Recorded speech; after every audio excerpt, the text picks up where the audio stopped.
WNST, Taos in Baltimore. We have here before the Green Bay Packers next week, and we'll have plenty of time to preview that. And I'm getting all over the place this week, getting a little hockey in here, getting some basketball in, catching up on the Terps and Big Ten football, amongst many, many other things. But nothing as important in this offseason, aside from where the Ravens are in this weird bye at 4-5 and all these backup quarterbacks. But over the next 90 days, the Baltimore Orioles will be shaping themselves for the next generation of baseball around here. It is a pivotal offseason. We've talked at length about this throughout the season with Alan McCallum and many others. I'm going to invite Alan back on right now. And first things first, Alan, welcome in. Good to have you. And how about those Houston Astros? I know you want to doff your cap to them to begin with, and then we can start to peel back the Orioles onion of the offseason.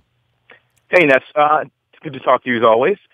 Look, the Astros won it, and they certainly were a worthy team. There's no question about it. I do believe that Dave Roberts mismanaged the Dodgers into losing the World Series. I think he overused his bullpen. I think he pulled starter as a sign of that. I think he pulled the starters too early. I am a proponent and always have been of you got to dance to the date that brung you, and I say that to say that I think a lot of World Series have been lost by teams that throw their best starter at 1, 4, and 7 on short rest, where guys, no matter how good they are not used to doing that. So I'm not saying that they should have done this, but they threw Darvish out there, a pitcher that the Astros knew well from their division, a pitcher who has number one stuff, no question about it, but I think might have more sort of a number 3 or number 4 mentality, which is a thing. You remember how he folded. And I'm not saying got beat around, but the Orioles took care of him in 2012 in that wild card game. And after the showing that he had in Game 2, with Alex Wood being virtually unhit, and they decided not to go with him. If you're going to start him, you for darn sure got to have to take him out after the first inning, getting lit up like that. So I don't know. There were a lot of things that I looked at the Dodgers and thought this team is better, maybe not offensively, but certainly from a pitching standpoint. And offensively, I thought they should have been able to measure up. It was a great World Series, all that said. Game 7 was probably a little lackluster, but the 6 games prior to it were certainly worthy of being ranked in certainly the top 5 or 6 of the World Series of my lifetime. But the Houston Astros found a way to hold it together, and congratulations to them and the city.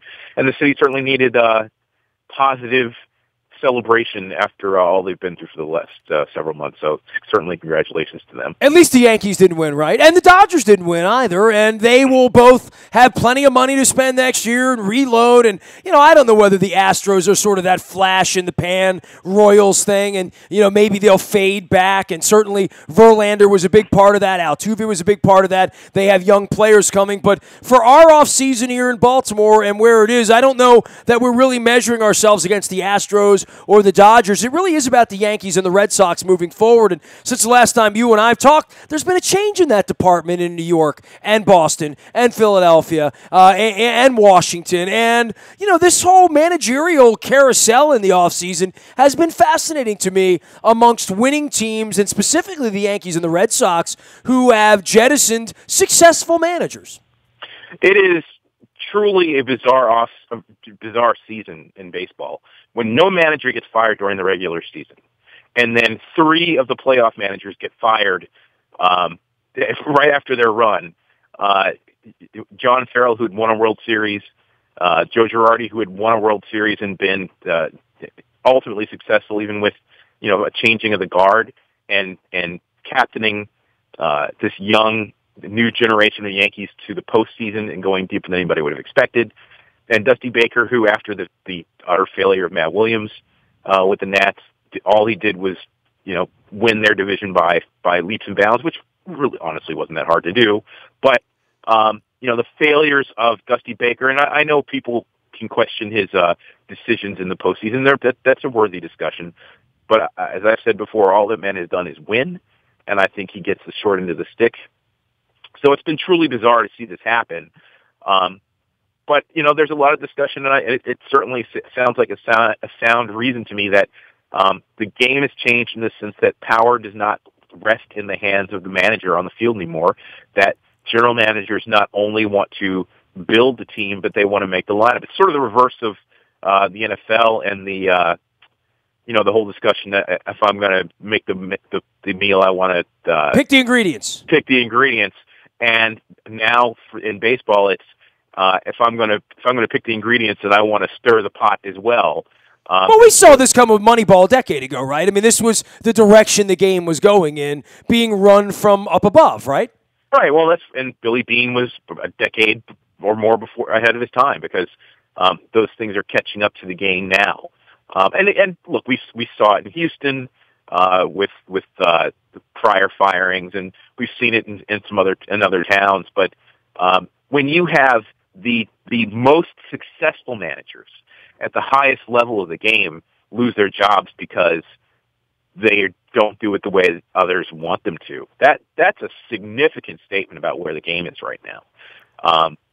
Well, we have that in Baltimore, and that'll be a nice little transition because this team isn't run the way other teams are run, and obviously Dusty Baker got run off by the analytics people. That's where the game is going, right? And that's not the way it's played here yet, and as long as Angelos owns the team and Buck is around. But, there is a robo side to baseball right now that if you're not playing it, we're going to bring someone in who will run the team that way, right?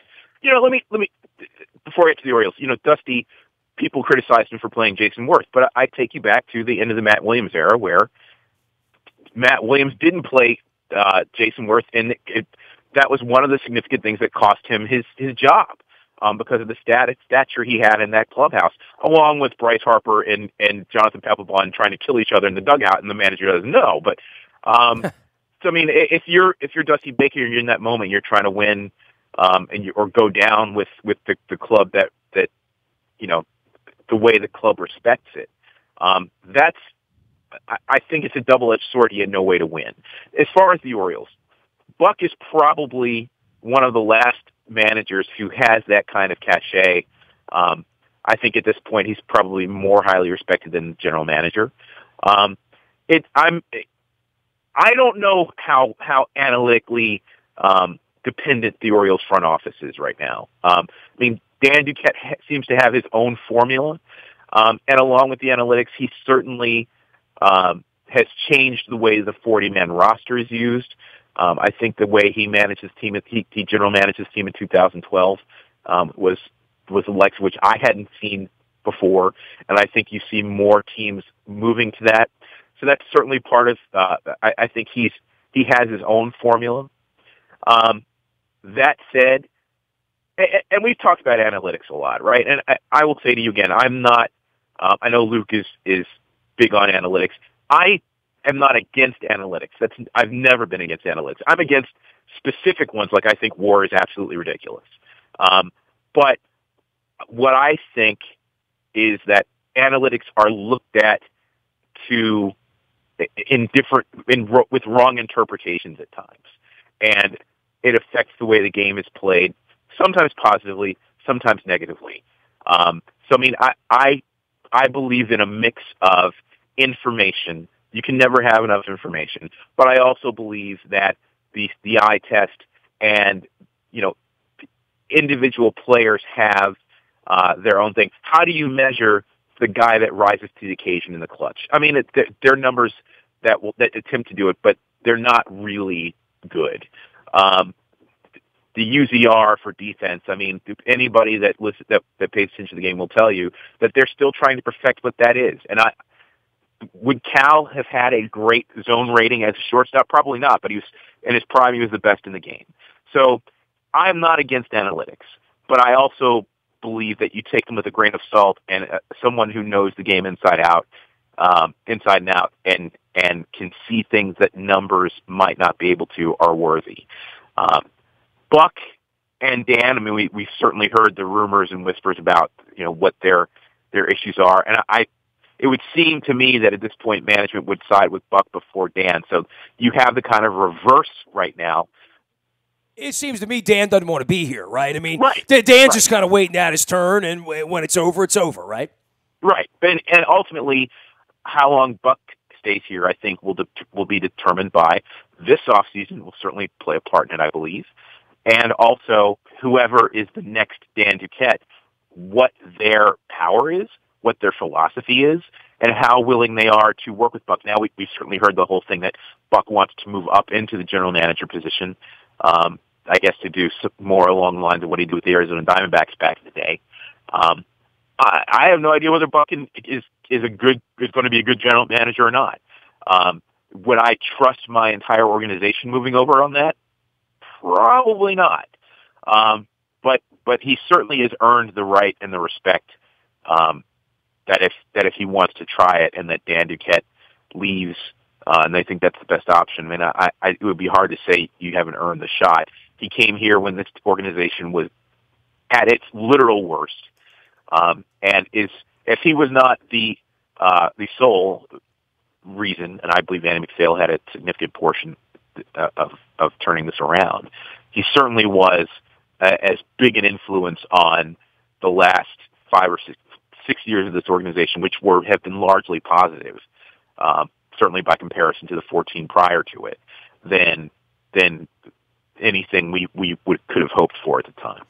He is Alan McCallum. He is our longtime baseball historian, insider, analyst. We're doing some baseball around here this week. All of it brought to you by our friends at DNL Window Tinting. 26 years of tinting everything. Cars, boats, businesses. They put the shades on the sun. They take away the squint over in Parkville and in White Marsh. DNL Window Tinting doing it for you. See Jason over there and let him know we said hello. Deli-ish is over on Wise Avenue in Dundalk. They got the New York-style deli with the Reubens, the corned beef, lean corned beef, and legit sandwiches like the Curly Fryer. They got tasty pickles they cater in, and they are available during the holidays. DeliBaltimore.com and Deli-ish on Wise Avenue. Alan, I'm looking for the wise man in all of this here in the offseason, and I don't know where the carousel goes, but after 26 years of looking at this, I think you and I can sit here till we're blue in the face and talk about dealing Machado, figuring out Brock and Britton, figuring out Adam Jones after this year, having some sort of a plan with Duquette and Showalter, and some sort of a succession plan if these guys aren't going to be here after this year, and what becomes, and where are we going to do with Scope, and who's going to offer him a contract, and how much is it going to take to keep him around, and all of this stuff. But instead, we're hearing about let's re-up Chris Tillman, and let's see if Wade Miley wants to come back and pitch again next year. I don't know what to say, and I know if you're saying, well, they need to have some scrap heap guys and some non-roster invitees, I'll hear all that, but, where's the beef? I mean, we're talking about the Yankees and the Red Sox here, and talking about trying to win 90 or 95 games this year. If you want to load up and say, well, we're going to keep Machado around and take our chances and all that, I just don't see a strategy here. I don't see a plan, Alan. I know what to say about it. The first thing is that if, in terms of Chris Tillman, I can see offering him a 1-year deal because you've seen what he can be, and I can see bringing him back and seeing what you can get out of it. I also see that if you do that, you better for darn sure have 3 other starters ahead of him, in addition to Gausman and Bundy, who can get somebody out. The second thing that I know I would say is that if the Orioles actually go and sign Wade Miley on the sole purpose that they can get him and that he's left-handed, that is an utter embarrassment to this organization. Everybody in this town saw him pitch through the entire 2017 season, and for that matter, the back end of the 2016 season, and have all come to the same conclusion. He needs to go somewhere else. If Ubaldo Jimenez or Wade Miley ever throw another pitch for the Baltimore Orioles, it should be an utter embarrassment. Now, the caveat to that for Wade Miley is 2 or 3 years from now, if he comes back trying to reinvent himself as a short reliever to get lefties out or something along those lines. We've seen a lot of lefty starters do that. If that happens 2 or 3 years from now, fine. But to bring him back in 2018 for a starting position with the idea that, well, he's not, we can afford him, he's left-handed, and we can fix him, we will attempt to fix him again and fill a spot in this rotation that is in desperate need of help, then God help us all. And Dan Duquette truly at that point would need to be run out on a rail as far as I'm concerned. They have a lot of work to do this offseason, and that work should not start in any way, shape, or form with Wade Miley or Chris Tillman. Chris Tillman can be a back-end move. Chris Tillman can be an addition on a minor league contract or a one-year pillow contract. That's fine. Wade Miley needs to go away. Ubaldo Jimenez needs to go away. And they need to find, if it's one arm from the minor leagues, from someone in-house, fine. But they need to find two starters, at least, in addition to that can fill roles. I've heard R.A. Dickey. I don't know. I guess you could sell me that. But again, that's not a contending move. That's he will eat innings. He should be able to eat innings and keep us in games. Although pitching in Camden Yards for R.A. Dickey well into his latter years is not going to be the same as pitching in Atlanta or the Sky Dome or almost anywhere else for that matter, except for maybe Cincinnati or Colorado. They need to find pitching, and they could have done it.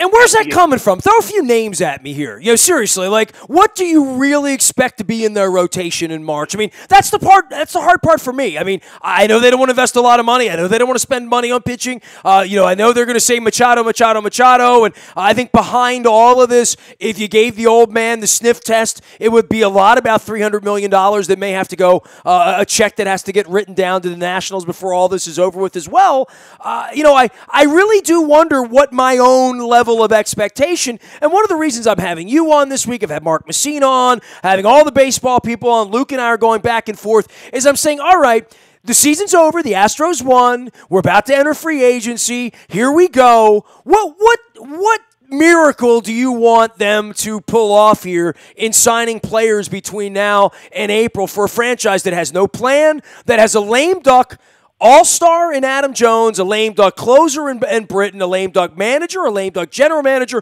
Oh, and by the way, one of the alleged top 5 players in the sport is lame duck as well and about to get out of here. I don't know that it's even attractive for Jonathan Scope right now. I mean, I guess if they rolled $80 million out in front of him and extended him out for the first 2 years of his free agent, whatever that thing would be, whatever the algorithm would be, then I guess he would take that deal the way Adam Jones did many years ago, the way Markakis did many years ago.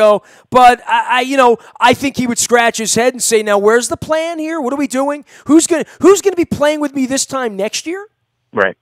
The irony of Buck not using Zach Britton in the wild card game 2 seasons ago is that it started a fear use of bullpens that would actually allow them to trade from their strength to get what they need right now.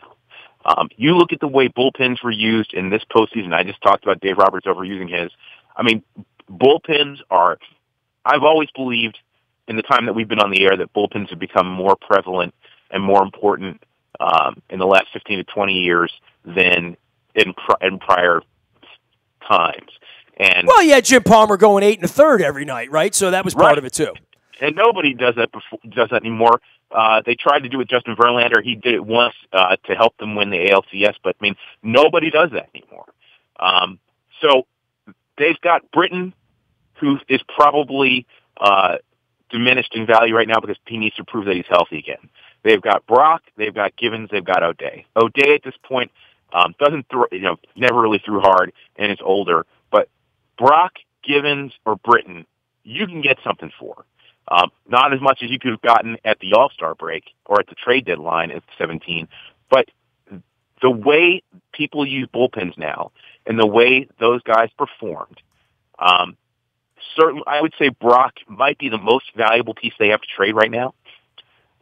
We've talked about Tim Beckham. I believe they should trade Tim Beckham. And they had a lot of salary come off the books. I would trade Mark Trumbo not because I think you can get a ton for him, but because he has a contract that is movable and provides, on most occasions, a power potential that a team could use. So I think that in trading one of those bullpen pieces, you could get a young quality starter, maybe not proven, but certainly an upper echelon prospect starter from another organization. I think they should look at that. I think with all the money they have coming off the books, they can make one significant signing from a starting pitching role, and I realize that is unlikely, but you're asking where the magic is.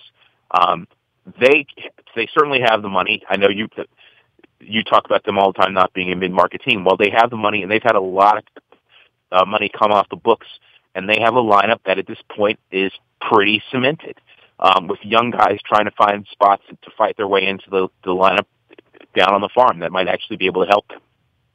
So their strength is in the bullpen. And I'm not advocating trading all of it away because then you have to rebuild that. But they certainly have enough that they could trade one or two pieces to make that happen.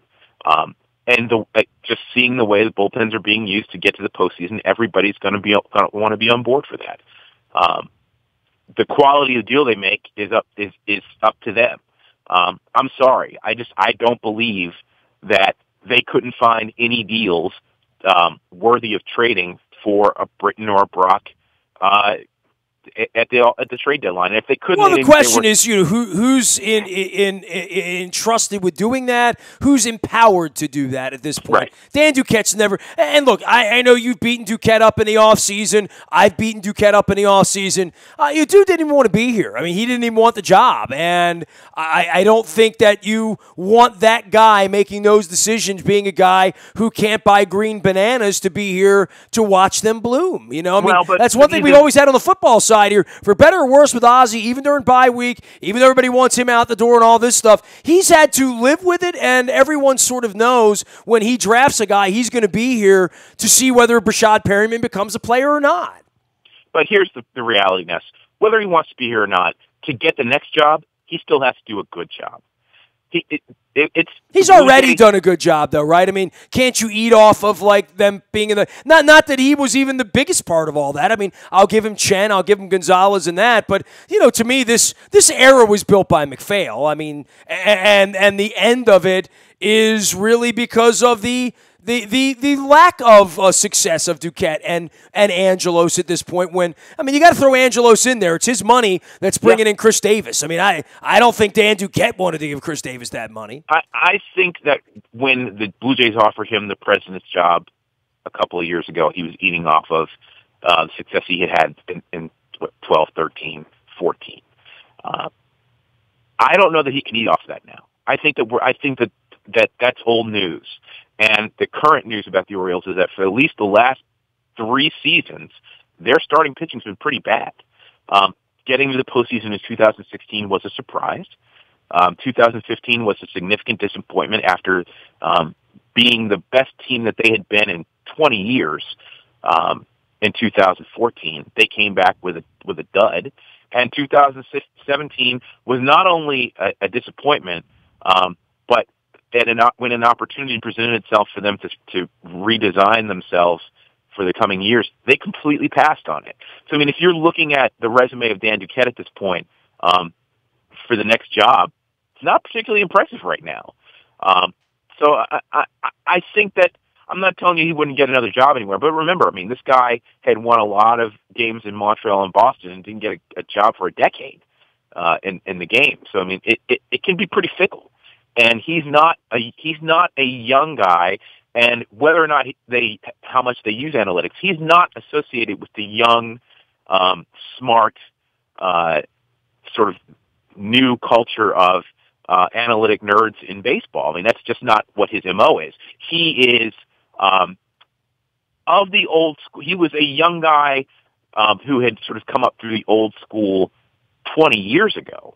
He's not that guy. He's not that guy anymore. Now he's by baseball standards, he's a fossil who reinvented himself in 2012 and is having hard times in Baltimore right now. So he's got some work to do, whether it's in Baltimore or somewhere else, to get that next contract to continue doing the thing that he loves, at least in the major leagues. This is an important offseason for him as well as the Baltimore Orioles. Do I want him to be the architect of the Orioles' future? Not especially, but he certainly has to start the beginning of it right now because he's the one in the seat. So he's got a lot of work to do, and I don't think that he has enough cachet at this point from 2012, 2014 to be able to get the next contract. whatever you think about 14, he signed Ubaldo Jimenez to a $52 million contract for 4 years, and he was god-awful every single day of it. He is Alan McCallum. He is our historian and blogger and coverer of all things Orioles. Dude, I'm going to check back in a couple of weeks. I mean, we're going to let the dust settle here a little bit. It is a long off season. I'm trying to, level set my expectations for what the Orioles are, but I am a very, very fascinated from the outside guy as to what the real plan here is and how this is all going to work out over the next 90 days. Trade Brock or Britton. Trade Tim Beckham. Try to trade Mark Trumbo. Take the savings from all of the money, Ubaldo, Wade Miley, J.J. Hardy, hopefully Mark Trumbo, that comes off the books, and go out and make one pitcher signing. Don't sign him for 7 to 10 years. Sign him for 4 or 5 and overpay on the years, on the salary per year. And then in the trades that you make, try to bring back young prospect pitching that's ready for the major leagues. That's what I would do. And do I think any of that's going to happen? Probably not. But as you said, we're at the beginning of what will be a long off season that will go faster than any of us want it to or expect it to. Well, that's what bye weeks are for, to talk baseball. Alan, always great to visit with you, man. Take care, my friend. We'll see you soon. Thank you, sir. He is Alan McCallum. He is our baseball historian and blogger here. You can find him, Alan, at WNST.net. He's also out on Facebook as well. All of this brought to you by Coppin State University. We are your home for Eagles and Ladies Eagles basketball games this year. Learn more at CoppinStateSports.com. And don't forget about our friends at Al's Seafood in Essex. I've been getting crabs and crab cakes there since the 1970s. They are the oldest crab house in Baltimore, still at Stemmers Run and Eastern at the foot of 702. See Chad the Crab Man, Al's Seafood. Get those shrimp and onions and the beer in the Old Bay. Get them steamed up. Get the big ones. That's the way I do it. Cocktail sauce. Perfect. I am Nestor. We are WNST.net, AM 1570, and WNST Towson, Baltimore, and we never stop talking Baltimore sports.